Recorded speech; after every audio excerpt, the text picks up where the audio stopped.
Hello दोस्तों, मेरे YouTube channel पर आपका स्वागत है। तो चलिए कहानी शुरू करते हैं। कहानी अच्छी लगे तो प्लीज़ चैनल को लाइक एंड शेयर करें।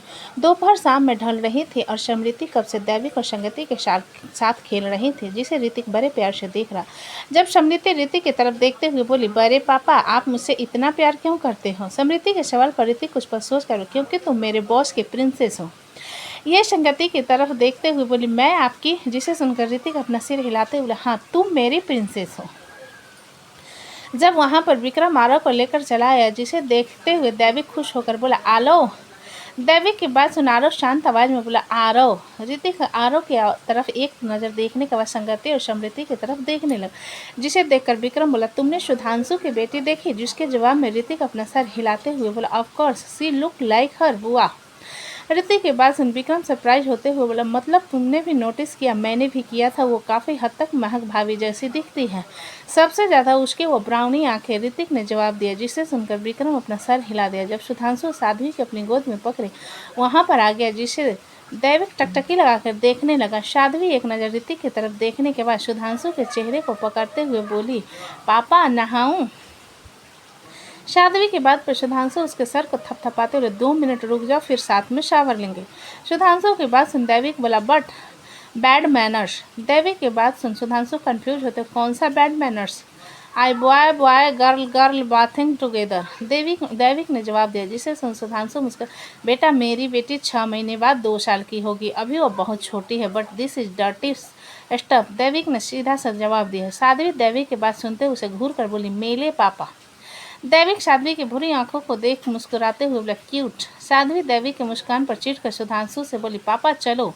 जिसे सुन सुधांशु अपना सिर हिलाते हुए ऋतिक से बोला, रात को मिलते हैं, बाय। इतना कहकर सुधांशु साध्वी के लेकर अपने बेडरूम की तरफ निकल गई। साध्वी ने सिर घुमाकर दैविक को देखा, जो अभी भी उसे देख रहा था। ये देखकर साध्वी मुंह बनाते हुए सामने की तरफ देखने लगी। ऋतिक, जो कि अपने बेटे को बहुत अच्छे से जानता था, उसकी आंखों को देखते हुए, तुम्हें वो अच्छी लगी? जिसके जवाब में दैविक अपना सिर हिलाते हुए बोला, सी लुक नाइस बट नकचढ़ी है। यह सुनकर विक्रम हंसने लगा तो ऋतिक हल्का सा मुस्कुरा दिया। वहीं अनमोल और रिया के बेडरूम में अलग ही सीन चल रहा था। अनमोल रिया को शावर लेने में हेल्प कर रहा था और रिया बाथरूम में लगे मिरर में अपने आप को घूर रही थी। जब अनमोल रिया की आंखों पर हाथ रखते हुए उसे शावर के नीचे खड़ा करके बोला, अब खुद को कितना घूरोगी? जिसे जवाब में रिया एक नज़र अनमोल को देखने के बाद बोली, जितना मेरा मन करेगा, और आप यहाँ से जाओ। रिया के बात पर अनमोल अपनी आंखें चढ़ाते हुए, क्या कहा तुमने? वही जो आपने सुना, आप यहाँ से जाओ, रिया ने सपाट लहजों में कहा। जिस पर अनमोल ने गहरी सांस भरते हुए बोला, इसमें मेरी कोई गलती नहीं है, सब कुछ तुम्हारे उस बापी की गलती है। उसकी हिम्मत कैसे हुई मेरे बेटे को गलत चीज़ें सिखाने की और तुम्हारे उसके साथ देने की? रिया अनमोल की बात पर घूमकर उसकी तरफ घूर कर देखते हुए, हाँ तो मैं आपको मनाने गई थी ना, तो आपने ये बकवास सा डिमांड क्यों किया? क्योंकि हमारे पास रात में टाइम नहीं होता, वेद हमारे साथ सोता है, इसलिए मैंने अभी डिमांड की। अनमोल ने सपाट सा जवाब दिया, जिसे सुनकर रिया अनमोल को खुद से दूर करते हुए, आप जाओ यहाँ से, मैं खुद नहा सकती हूँ। इतना कहकर रिया अपने गले को साफ करने लगी, जो बाइट से भरी हुई थी। जिसे देखकर अनमोल रिया के हाथ को पकड़ते हुए बोला, मल क्यों रही हो? दर्द होगा, ये बहुत सही है, आप चाहे मुझे कितना भी दर्द दो, फर्क नहीं पड़ता, लेकिन अगर मैं खुद को दर्द देने की कोशिश करूँ तो आपको लगता है कि मुझे दर्द होगा? रिया ने कटाक्ष किया। जिसे सुनकर अनमोल रिया को अच्छे से शावर करवा बिना उसे और कुछ कहे उसे लेकर वॉशरूम से बाहर आ गया और उसके बालों को हेयर ड्रायर से सुखाने लगा। रिया कुर्सी पर बैठी अनमोल को देखे जा रही थी, जिसे महसूस करते हुए अनमोल धीरे से बोला, एग्रेसिव होने के लिए सॉरी। रिया अनमोल की बात सुन कुछ सोचने लगी, जिसे देखकर अनमोल उसके बालों को ठीक करते हुए बोला, क्या सोच रही हो? जिसके जवाब में रिया अपने दांत दिखाते हुए बोली, यही कि अब आप 36 साल के हो चुके हैं, तो क्या आप 40 साल के हो जाने के बाद भी इसके आगे अगर तुमने एक शब्द भी कहा तो तुम इस कमरे से बाहर भी नहीं जा पाओगे, पर चलना हो तो बहुत दूर की बात है। अनमोल ने बीच में धमकी दी, जिसे सुन रिया चुप हो गई और तो अनमोल उसके लिए कपड़े लाकर देते हुए, जाकर चेंज कर लो। जिस पर रिया अपने कपड़े लेकर वॉशरूम की तरफ चली गई। जिसके जाने के बाद बाहर से अनुवेद की आवाज़ आई, पापा। अनुवेद की आवाज़ सुनकर अनमोल ने जाकर दरवाज़ा खोला था। अनुवेद अंदर आते हुए अनमोल से बोला, आपने मुझे निकाल दिया था, क्यों? जिसके जवाब में अनमोल कुछ पल चुप रहकर बोला, अगर तुमने बीपलो को अब आगे से डैड, पापा या डैडी कहा तो मैं तुमसे बात नहीं करूँगा और तुम्हें अच्छी स्टोरी नहीं सुनाऊँगा। अब देख लो तुम क्या चाहते हो। अनमोल की शर्त को सुनकर अनवेद कुछ पल चुप रहकर बोले, लेकिन पापा, वापी का जगह उनका है, आपका जगह आपका है, तो आप मुझसे जल क्यों क्यों रहे हो? तुमसे किसने कहा कि मैं उससे जल रहा हूँ? अनमोल ने दांत पीसते हुए कहा, जिसके जवाब में अनवेद हल्का सा मुस्कुराते हुए, अक्षर बले दूसरे बले छे जलते हैं जब वो अपनी पसंद की लड़की को किसी और के साथ देखते हैं। अनवेद की बात सुन अनमोल अपनी आंखें चढ़ाते हुए, और तुम्हें ये किसने बताया?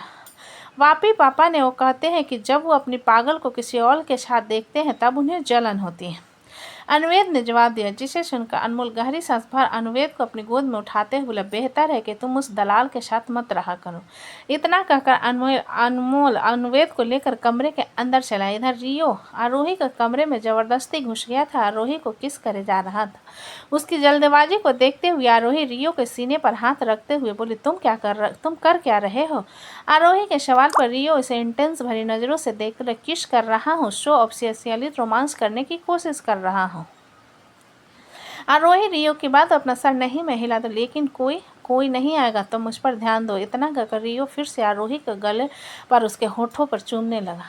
इधर मेहंदी के बाद और कोई दूसरा फंक्शन नहीं था, क्योंकि हल्दी और संगीत का प्रोग्राम दूसरे दिन रखा गया था। टेरेस पर सारे आदमी आकर बैठे हुए थे और मृत्युंजय के साथ एकांश जिद करके चला आया था, जिस कारण सभी लोग मृत्युंजय को घूरे जा रहे थे। जिन्हें देखते हुए मृत्युंजय अपनी आंखें चढ़ाकर बोला, कोई दिक्कत है तुम लोगों को तो सीधा बोलो, घूरना बंद करो। मृत्युंजय की बात सुनकर रुद्र उसकी तरफ देखते हुए बोला, हम सब यहाँ पर थोड़ा बहुत चिल करने आए थे ना, तो बच्चे को लेकर आने की क्या जरूरत थी? रुद्र की बात सुन शोभित चॉकलेट एकांश के मुंह में डालते हुए बोला, तुम्हारी क्यों जल रही है? जाकर अपने बरबोले बेटे को भी ले आओ। शोभित के जवाब पर रुद्र अपने दांत पीसते हुए, मेरा बेटा बरबोला नहीं है, बिल्कुल करेक्ट बात करता है। एकांश, जो कि रुद्र को देखे जा रहा था, धीरे से बोला, मौसा प्लीज साइलेंट। एकांश की बात सुन रुद्र हैरान होते हुए, क्या कहा तुमने? फिर से कहो। एकांश रुद्र की बात सुन एक नज़र उसे देखने के बाद इग्नोर कर अपने लॉलीपॉप को खाने लगा। ये देखकर रुद्र खुश होते हुए मृत्युंजय से बोला, तुम्हारे बेटे ने मुझे मौसा जी कहा। मृत्युंजय रुद्र की बात सुन उसे अजीब नज़रों से देखते हुए बोला, तुम्हें पापा तो नहीं कहा ना? उतने में खुश क्यों नहीं रहते? जब सुधांशु वहाँ पर हाथों में स्नैक्स और मैंगो जूस पकड़े चला आया, मृत्युंजय स्नैक्स को देखकर उठाने लगा, जिस पर सुधांशु उसके हाथ से बाउल लेकर उसकी तरफ चिप्स बढ़ाते हुए बोला, काजू से बना हुआ है, कहीं हॉस्पिटल में ना लेट जाओ। सुधांशु की बात सुन मृत्युंजय उसे घूरते हुए, तुम जानबूझकर ये काजू वाला नाश्ता लेकर आए हो? मृत्युंजय की बात पर सुधांशु से इग्नोर कर सब लोगों की तरफ देखते हुए बोला, हम यहाँ पर चुगली करने बैठे हैं। सुधांशु के सवाल पर विप्रो अपने नाइट सूट के अंदर से एक विस्की की बोतल निकाल कर रखते हुए बोला, नहीं तो हम तो यहाँ रातें रंगीन करने आए थे। विप्रो की हरकत पर सभी उसे घूरने लगे, जिसे देखते हुए विप्रो मुँह बनाकर बोला, कल बैचलर पार्टी में ड्रिंक अलाउड नहीं था, क्योंकि तमाशा हो जाता है, इसलिए मैं यहाँ पर आ गया। शोभित विप्लव की बात सुना उसके सिर पर थप्पड़ मारते हुए बोला, बेवकूफ़, तुम दूल्हे हो और तुम्हें शर्म आ रही है? तुम दारू पीना चाहते हो? शोभित की बात सुन विप्लव अपने सर को सहलाते हुए मुंह बनाकर बोला, मैं सबसे छोटा हूँ, बड़ों की इज्जत करता हूँ, उनके सामने इस तरीके से वाहियात हरकत नहीं करूँगा। वो तो मैं आप लोगों के लिए लेकर आया था, मैंने तो अपने लिए जूस ले रहा हूँ। ये कहते हुए विप्लव चुपचाप मैंगो जूस पीने लगा और सभी लोगों से विस्की की बोतल को देखने लगा। मृत्युंजय उस विस्की की बोतल को देखते हुए विप्लव की तरफ देख कर बोला, वापी, तुम मेरे बेडरूम में जाना और महक से कहना कि भाई का ब्लैक बैग कहाँ पर है, उसके अंदर मैंने अपने कनेक्शन छुपा रखे हैं, चुपके से ले आना। मृत्युंजय की बात पर विप्लव पहले तो एक्साइटेड हो गया, फिर अपना सर नहीं में हिला कर बोला, मैं नहीं जाऊँगा, भाभी ने पकड़ लिया तो कुटाई हो जाएगी। सुधांशु विप्लव की बात सुनकर बोला, और अगर तुम ना गए ना तो जाकर तुम्हारी वाली को भी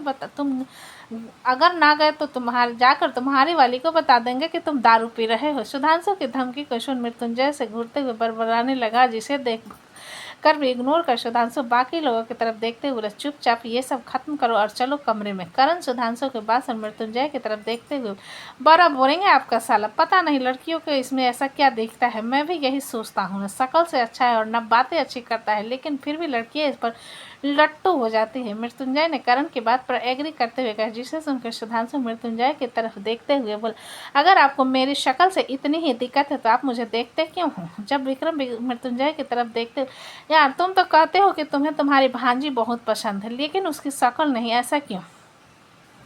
जबकि वो तो महक की तरह दिखती है। जिसके जवाब में मृत्युंजय विक्रम को अजीब नज़रों से देखते हुए बोला, वो महक की तरह नहीं दिखती, उसकी नाक और गाल मेरे साले की तरह दिखते हैं, बाकी उसके आंखें और होंठ महक की तरह दिखते हैं, बाकी उसके हाथ पर उंगलियां ध्रुवी की तरह लंबे लंबे। मृत्युंजय की बात पर सुधांशु उसकी गोद से एकांश को लेते हुए बोला, मुझे तो अपना छोटा भांजा सबसे ज़्यादा प्यारा है। इसका मतलब तुम मुझसे भी बहुत प्यार करते हो, क्योंकि एकांश तो मेरा जेरॉक्स कॉपी है ना। मृत्युंजय ने आईब्रो चढ़ाते हुए पूछा। जब अव्यक्त भागते हुए वहां जाकर जोर से बोला, पापा मम्मी आ रही है।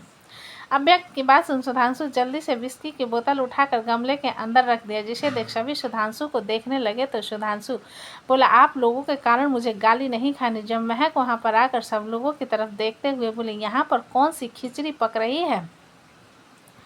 डिनर तो हो चुका है और कल काफ़ी सारे फंक्शन है, तो आप लोगों को नहीं लगता कि आप लोगों को सो जाना चाहिए? मृत्युंजय महक की बात सुन उसकी तरफ देखते हुए बोला, तुम यहाँ मुझसे कहने आई हो कि सभी लोगों से कहने आई हो? मैंने आप लोगों को कहा, इसका मतलब मैं सब लोगों को कह रही हूँ, महक ने जवाब। जिसे सुनकर मृत्युंजय मुंह बनाते, हम नहीं आ रहे हैं, अभी बाद में आएंगे, तुम एकांश और अभी को लेकर चली जाओ और सो जाना। अव्यक्त मृत्युंजय की बात सुन छोटा सा मुंह बनाते हुए बोला, लेकिन ऐसा क्यों? मैं तो आप लोगों की चौकीदारी कर रहा था, मुझे क्यों भेज रहे हो? मृत्युंजय अव्यक्त की बात सुन बोला, ताकि तुम अच्छी नींद लो और कल सारे फ्रेंड्स लोगों के साथ खूब एंजॉय करो, इसलिए जाओ सो जाओ। महक मृत्युंजय की बात सुनकर बोली, ठीक है, मैं बच्चे को लेकर जा रही हूँ, अगर आपके ड्रिंक किया तो बेडरूम में आने की ज़रूरत नहीं है।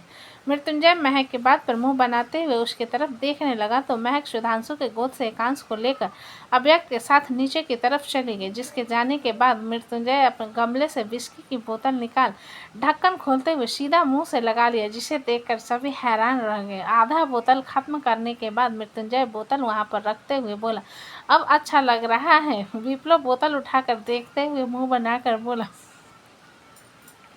आधी बोतल खत्म कर दी। ऋतिक विप्लव की बात सुन एक नज़र उसकी तरफ देखने के बाद वहां पर बैठे सेल्वन की तरफ देख, मेरी ट्रीट ले आओ इन लोगों के लिए। ऋतिक की बात पर सेल्वन अपना सिर हिला वहां से नीचे की तरफ चला गया, जिसे जाता हुआ देख शोभित ऋतिक से बोला, उसे क्यों भेज दिया? जिसके जवाब में ऋतिक हल्का सा मुस्कुराते हुए बोला, we all met after 3 years, भले ही शादी के बहाने से हो, इसलिए मेरी तरफ से आप लोगों को ट्रीट है। मृत्युंजय ऋतिक की बात सुनकर, अगर तुम मुझे कुछ देना चाहते हो तो अपनी बेटी दे दो, मैं उसे बेटी बना के रखूंगा। मृत्युंजय की बात पर ऋतिक मुस्कुराते हुए बोला, मुझसे मेरी बेटी लेना इतना भी आसान नहीं है, इसलिए इस बारे में बात करना भी बेकार है। ऋतिक की बात पर मृत्युंजय अपना सिर हिलाते हुए बोला, चलो कोई बात नहीं, मुझे मेरे बेटे पर पूरा यकीन है, वो सभी अपने लिए प्रिंसेस लेकर आई है। जिसे सुनकर सभी मुस्कुरा दिए तो राघव उठते हुए बोला, गुड नाइट एवरीवन, मुझे नींद आ रही है, कल सुबह मिलते हैं। ये कहकर राघव चुपचाप नीचे की तरफ जाने लगा तो विप्लव जल्दी से खड़ा होकर विस्की का बोतल उसकी तरफ बढ़ाकर बोला, पियो। ये सुन राघव हैरानी से विप्लव की तरफ देखते हुए बोला, लेकिन क्यों? विप्लव राघव के हैरान आंखों को इग्नोर कर उसके नाक को अपनी 2 उंगली से दबा बोतल को उसके मुंह में लगा दिया तो राघव की मजबूरी में विस्की का घूंट भरना पड़ा, जिसे देख विप्लव खुश होते हुए बोतल राघव से दूर कर उसके कंधे को थपथपाते हुए बोला, I am proud of you. Viplav की बात पर राघव अपना सर नहीं में हिलाते हुए बोला, ये सही नहीं था, मुझे एक छोटा सा शॉर्ट ओवर हो जाता है, मैं अच्छा ड्रिंकर नहीं हूँ। इतना कहकर राघव चुपचाप वहाँ से नीचे की तरफ चला गया, जिसके जाने के बाद विकल्प पीछे से आकर विप्लव के सिर पर थप्पड़ मारते हुए, तेरे दिमाग का एंटीना सच में हिल गया है क्या? विप्लव विकल्प के मारने पर मुंह बनाते हुए, मुझे मार क्यों रहे हो यार, मैंने क्या किया है? विप्लव के बाद पर विकल्प उसे कान को पकड़ते हुए बोला, क्या किया है तुमने उसे ड्रिंक क्यों करवाया, जबकि तुम्हें पता है कि उसे हजम नहीं होती? विप्लव विकल्प की बात सुन मुंह बनाते हुए बोला, अब उसमें भी मेरी गलती है, सब पी रहे थे तो मैंने उसे भी पीने के लिए कह दिया, क्योंकि वो जा रहा था। इतना कहकर विप्लव आकर फिर से सब लोगों के बीच बैठ गया। अथर्व जो कि अतुल के साथ वहाँ बैठा हुआ था, उन लोगों की तरफ देखते हुए बोला, मुझे एक चीज़ समझ नहीं आती, मेरी इतनी होनहार शाली ने इस बच्चे को कैसे चुन लिया? अथर्व की बात पर विप्लव से घूरते हुए बोला, क्योंकि उसे आदमी नहीं पसंद, उसे लड़का पसंद है, और चालबाज तो बिल्कुल नहीं पसंद। तुम चालबाज किसे कह रहे हो? अथर्व ने आंखें चढ़ाते हुए पूछा, जिस पर विप्लव बिना किसी झिझक के अथर्व को पॉइंट करते हुए बोला, तुम चालबाज हो? तुम चालबाज हो। उन दोनों के बहस को देखते हुए विकल्प विप्लव के हाथ को पकड़कर बोला, तुम बस भी करो। विप्लव विकल्प की बात सुन मुंह बनाते बोला, अपने चचेरे भाई से कुछ नहीं कहना। जिसे सुन विकल्प विप्लव के कान को खींचते हुए बोला, तुम भी मेरे चचेरे भाई हो, इसलिए ज़्यादा नाटक मत करो। विकल्प की बात पर विप्लव मुंह बनाते हुए विस्की को चुपके से मैंगो जूस में मिलाकर पीने लगा। जिसे अतुल ने देख लिया तो विप्लव ने बदले में अपना दांत चमका दिया। जिसे देख अतुल मुस्कुरा दिया और चुपचाप जूस पीने लगा। जब चित्रांग उन लोगों की तरफ देखते हुए बोला, वेट, चलो ट्रूथ एंड डेयर खेलते हैं। चित्रांग के बाद सुन विप्लव अपना सर नहीं में हिलाते बोला, नहीं, मज़ा नहीं आएगा। यहाँ पर गर्ल्स नहीं है ना। शोभित विप्लव की बात सुन उसे आंखें दिखाते हुए बोला, हम सब है ना, हम सब खेलेंगे ट्रूथ एंड डेयर। विप्लव शोभित की बात सुन अपना सिर हिला दिया और विस्की की बोतल को उठाकर मृत्युंजय को देते हुए बोला, आप ये भी पियोगे?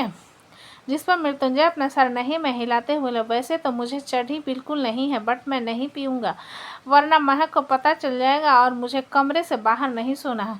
ऋतिक मृत्युंजय के बाद सुन विप्लव के हाथ से विस्की लेते हुए बोला, मैं पीऊँगा। इतना कहकर उसने पूरी बोतल खाली कर दी और विप्लव की तरफ बढ़ा दी। जिसे लेकर विप्लव बीच में रखकर घुमाते हुए बोला, विक्रम भैया की शादी में बड़ा मजा आया था ट्रूथ एंड डेयर खेलकर। जिसे सुनकर सबने अपना सर हिला दिया। तो बोतल सीधा जाकर करण पर रुकी तो सभी करण को देखने लगे। जिसे देखते हुए विप्लव जल्दी से बोला, ट्रूथ एंड डेयर।